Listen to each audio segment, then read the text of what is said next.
बातों की संज्ञान ले। सभापति महोदय, सबसे पहले तो मैं आपको धन्यवाद दूंगा कि आज आम बजट 25-26 पर जो चर्चा रही उसमें भाग लेने का आपने मुझे मौका दिया। सभापति महोदय, आम बजट जब तैयार हुआ तो हमारे जब आम बजट आने वाला तो राजस्थान को इस बात बहुत बड़ी उम्मीद थी। हम किसी राज्य के खिलाफ नहीं, बिहार को बहुत कुछ दिया। पिछली बार भी जहां जहां चुनाव थे आंध्रा के अंदर, चुनावी समय के अंदर सरकार उन क्षेत्रों का ध्यान रखती है, लेकिन राजस्थान के अंदर विशेष बजट का आवंटन, विशेष राज्य का दर्जा। और एक सभापति महोदय, मेरी सबकी भी इच्छा रहती है कि जब बजट आता है देश का, उस समय अगर प्रत्येक सांसद से बात की जाए, संवाद किए जाए। कोई जरूरी नहीं कि आप सांसद की बात माने, लेकिन अगर संवाद किए जाए उसके बाद अगर देश का बजट है तो निश्चित रूप से बहुत अच्छा बजट देश के अंदर आ सके। नई पहल मोदी जी को करनी चाहिए, हर मामले में नई पहल की बात करते हैं। आंकड़ों के माया जाल के अंदर उलझा के रख देना और फिर उसी तरह के हालात दिन ब दिन बढ़ते जाना। हाल ही के वर्षों में सूखा, बाढ़, ओलावृष्टि, अतिवृष्टि, चक्रवात जैसी आपदाओं की संख्या बढ़ी, लेकिन सरकार ने किसानों को राहत देने के बजाय उनका बीमा कवर घटा दिया। सभापति महोदय, लागत बढ़ने और उचित समर्थन मूल्य न मिलने के कारण किसान पहले से ही संकट में है और इस बजट में भी उनकी समस्याओं का समाधान नहीं किया गया। मेरी मांग है कि एमएसपी पर गारंटी कानून बने जाए, पीएम फसल बीमा योजना में खड़ी फसलों को सम्मिलित किया जाए, इनको निकाल दिया। और कृषि आदान अनुदान की सीमा राजस्थान के परिप्रेक्ष्य में 2 हेक्टेयर से बढ़ाकर 5 हेक्टेयर की जाए। साथ ही सूखा विकास कार्यक्रम आने वाले जिलों में 5 हेक्टेयर भू धारिता वाले किसानों को भी लघु सीमांत किसानों की श्रेणी में शामिल किया जाए। सभापति महोदय,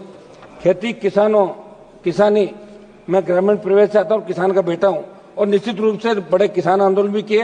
देश के कुल कृषि बजट से 20 गुना ज्यादा तो किसान पे कर्जा है। 32 लाख करोड़ से ज्यादा किसान पे कर्जा। भी एक सवाल के जवाब के अंदर आप लोग बता रहे थे, कर्ज माफी की योजना बनाने से आपने इनकार किया, एमएसपी गारंटी कानून बनने की मांग को आपने नजरअंदाज किया। आप फसल बीमा योजना के पिछले 7 वर्षों में सबसे कम आवंटन इस बजट में किया गया है। मेरी मांग है कि जब वित्त मंत्री जवाब दे तो फसल बीमा योजना से बाहर निकालकर सरकार ने आपने इसके अंदर फसल बीमा का दायरा बढ़ाए और प्राकृतिक आपदाओं को आपने फसल बीमा से बाहर निकाल दिया और ये मैसेज दिया कि आप सिर्फ जुमलेबाजी करते हैं। और इसका वित्त मंत्री जी, किसान, एमएसपी गारंटी कानून और फसल बीमा, इसके अंदर आप निश्चित रूप से पूरा ये देश को बताएं। आप लोग ग्रामीण अर्थव्यवस्था की अनदेखी, मनरेगा का बजट, बेरोजगारी बढ़ रही है, नरेगा में मजदूरी करके लोग अपना पेट पाल रहे हैं, लेकिन इस बार बजट को आपने कोई बढ़ाया नहीं मनरेगा के अंदर। तो मनरेगा का बजट भी आप बढ़ाएं, क्योंकि ग्रामीण अर्थव्यवस्था मनरेगा के ऊपर ही टिकी हुई है। सभापति महोदय, स्वास्थ्य क्षेत्र की अनदेखी, कोविड के बाद जिस तरह के हालात देश के अंदर बने थे, ये भारत का स्वास्थ्य बजट जीडीपी का मात्र 3.3%, जबकि वैश्विक मानक 5.6% का होता है। सभापति, ग्रामीण इलाकों में प्राथमिक स्वच्छता केंद्रों की स्थिति दयनीय है। इस दिशा में कोई नई योजना लाई जाए। मैं सदन के अंदर एक बताना चाहूंगा, जब दिल्ली में स्थित, देखिए किस तरह हमारे पद खाली, कोविड-19 के बाद भी जब पद ही खाली है तो कहां से स्वास्थ्य सेवाएं ठीक होगी।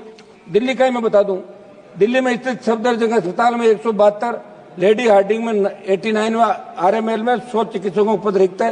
ये स्थिति देश की राजधानी के मुख्य अस्पतालों की है, तो आखिरकार कब हम विश्व स्वास्थ्य संगठन के मानकों के अनुरूप देश की आबादी की तुलना में चिकित्सकों को उपलब्धता करवा पाएंगे। मेरी मांग है कि चिकित्सकों के खाली पद देश के अंदर भरे जाए। निजी निवेश को प्रोत्साहन की जो कमी है, मोदी बजट में निजी क्षेत्र के निवेश को बढ़ावा देने का आवश्यक प्रोत्साहन नहीं दिए गए, जिससे इंफ्रास्ट्रक्चर निर्माण उद्योगों की वृद्धि धीमी हो सकती है। इस पर सरकार को सोचना चाहिए।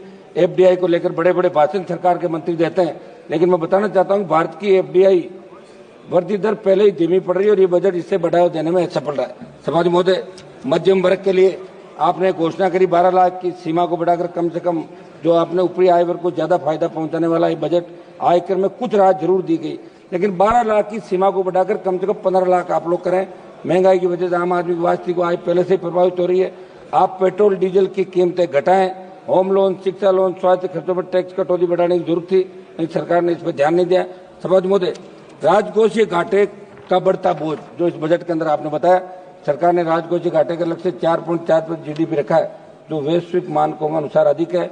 मैं आपके माध्यम से वित्त मंत्री से पूछना चाहता हूं कि आप पूर्ववर्ती सरकारों पर आरोप लगाते रहते हो, लेकिन आपके कार्यकाल में भी सरकार लगातार उधारी बढ़ा रही है, जिससे आने वाले वर्षों में अर्थव्यवस्था पर भारी दबाव पड़ सकता है।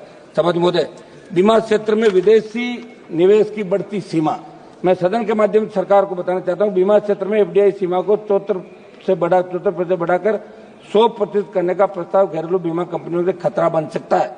इससे विदेशी कंपनियों का वर्चस्व बढ़ेगा और भारतीय कंपनियों को नुकसान होगा, जिससे लाखों नौकरियां प्रभावित हो सकती है। ब्याज भुगतान का बढ़ता भार, इस बजट का एक बड़ा हिस्सा लगभग 12.76 लाख करोड़ रुपए तो सिर्फ कर्ज के ब्याज के भुगतान में ही चला जाएगा। इसका मतलब यह है कि सरकार के पास नए विकास कार्यों और जन कल्याणकारी योजनाओं के लिए सीमित संसाधन बचेंगे। इसलिए मेरे सुझाव पर सरकार को गौर करने की जरूरत है। सभापति महोदय, मेरे इलाके की महंगाई नियंत्रण की मैं बात करूंगा। सभापति महोदय, देश में बढ़ती महंगाई की मार, इसको कैसे कम किया जाए, कुछ मैं मेरे इलाके पाऊंगा। सभापति महोदय, लाइम स्टोन प्रचुर मात्रा के अंदर नागौर, जोधपुर, मारवाड़ के अंदर निकलता है, लेकिन हमारे लाइम स्टोन के छोटे पट्टे किसानों को दिए जाए, खनिज नीति में बदलाव किया जाए, ये हमारी मांग रहेगी सरकार से। श्री फणिभूषण चौधरी जी, एक मिनट में सवाल करूं। प्रधानमंत्री ग्राम सड़क योजना, सभापति महोदय, प्रधानमंत्री ग्राम सड़क योजना का मुख्य उद्देश्य है कि गांव, जितने गांव बच गए, जितनी ढाणियां बच गई, उनको जोड़ा जाए। अभी आपने 2011 की जनगणना हुई, उसके बाद से अब तक नई ढाणियों का विस्तार 250 के स्थान पर हम चाहते हैं 50 या 100 की आबादी वाली ढाणियों को भी इस योजना के अंतर्गत आमंत्रित करने का प्रावधान लाया जाए, ताकि ढाणियों में रहने वाले लोगों को भी सुलभ यातायात का लाभ मिल सके। मरुस्थलीय क्षेत्र में 50 की आबादी वाली सैकड़ों ढाणियां मेरे संसदीय क्षेत्र नागौर, हजारों ढाणियां पश्चिम राजस्थान के अंदर है। सभापति महोदय, मैं इतना ही चाहूंगा कि जब वित्त मंत्री जी बजट पे अपना रिप्लाई दे तो नौजवानों को कौन से आप जितने पद खाली उनके बारे में क्या कर रहे हो, महंगाई किस तरह आप एक महंगाई किस तरह आप घटा रहे हो, किस तरह